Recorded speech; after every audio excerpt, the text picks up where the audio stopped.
ምስሉ ላይ የምትመለከቱት ባለ 10 ወለል ህንፃ ስታቲክ አናላይሲስ ላይ ያገኘነው ታይም ፔሪድ የመጀመሪያው ሞድ ላይ ማለት ነው 2.337 ሰከንድ ነው። እዚህ ቪዲዮ ላይ ታይም ፔሪድን በተመለከተ CSI ታብስ ላይ ሶስት በጣም ወሳኝ ፖይንቶችን እናያለን። የመጀመሪያው CSI ታብስ ሶፍትዌር ላይ እንዴት ነው ታይም ፔሪድን ቼክ የምናደርገው የሚለው ሲሆን፣ ሁለተኛው ደግሞ የኛ ቢልዲንግ ኮድ ስታንዳርድ ስለ ታይም ፔሪድ ምን ይላል የሚል ይሆናል። የመጨረሻው ፖይንት ያገኘነው ታይም ፔሪድ ምን ኢንዲኬት ያደርገናል ወይም ደግሞ ትርጉሙ ምንድነው የሚለውን ነገር የምናይ ይሆናል። ወደ መጀመሪያው ፖይንት ስንመለስ ታይም ፔሪዳችን ለማወቅ መጀመሪያ ሞዴል ያደረግነውን ፕሮጀክት አናላይዝ ማድረግ ይጠበቅብናል። አናላይሲሱን ከጨረስን በኋላ ቀጥታ ዲስፕሌይ ውስጥ እንገባለን።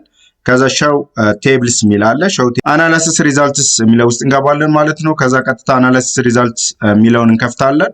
ከዛ ስትራክቸር አውትፑት የሚል አለ። ስትራክቸር አውትፑት የሚለውን እንከፍታለን ማለት ነው። ከዛ በኋላ ቀጥታ ሞዴል ኢንፎርሜሽን የሚል እናገኛለን አናላይሲስ አውትፑት ውስጥ ማለት ነው። ስለዚህ ሞዴል ኢንፎርሜሽን የሚለው ውስጥ ቀጥታ የመጀመሪያውን ክሊክ እናደርጋለን።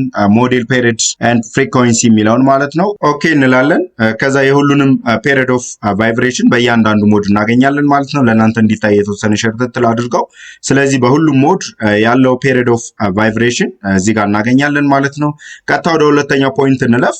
ሁለተኛው ፖይንት ምንድነው? የኛ ቢልዲንግ ኮድ ስታንዳርድ ስለ ፔሪድ ኦፍ ቫይብሬሽን ምን ይላል የሚለው እናያለን ማለት ነው። ስለዚህ የኛ ፔሪድ ኦፍ ቫይብሬሽን የመጀመሪያው ሞድ ላይ 2.337 ነው ማለት ነው። ስለዚህ ከ2 ሰከንድ በላይ ከሆነ ፔሪድ ኦፍ ቫይብሬሽናችን ወደ ከስታቲክ አናላይሲስ ወደ ዳይናሚክ አናላይሲስ ሜትድ መሄድ መቻል አለብን። የኛ ቢልዲንግ ኮድ ስታንዳርድ ዲፋይን የሚያደርገው ነገር ይሄ ነው። ሶስተኛው ፖይንት የአንድን ፕሮጀክት ወይም ሞዴል ፔሪድ ኦፍ ቫይብሬሽን ማወቃችን ምን ጥቅም አለው የሚለው ፖይንት ነው የሚሆነው። ፔሪድ ኦፍ ቫይብሬሽናችን አወቅን ማለት ከኛ ቢልዲንግ ኮድ ስታንዳርድ አንጻር የምንጠቀመውን አናላይሲስ ሜትድ እንለያለን ማለት ነው። ስለዚህ ሴፍ ኤንድ ኢኮኖሚካል የሆነ ዲዛይን እንድንሰራ ያግዘናል ማለት ነው። ከልብ አመሰግናለሁ። ሰላም ሁኑልኝ።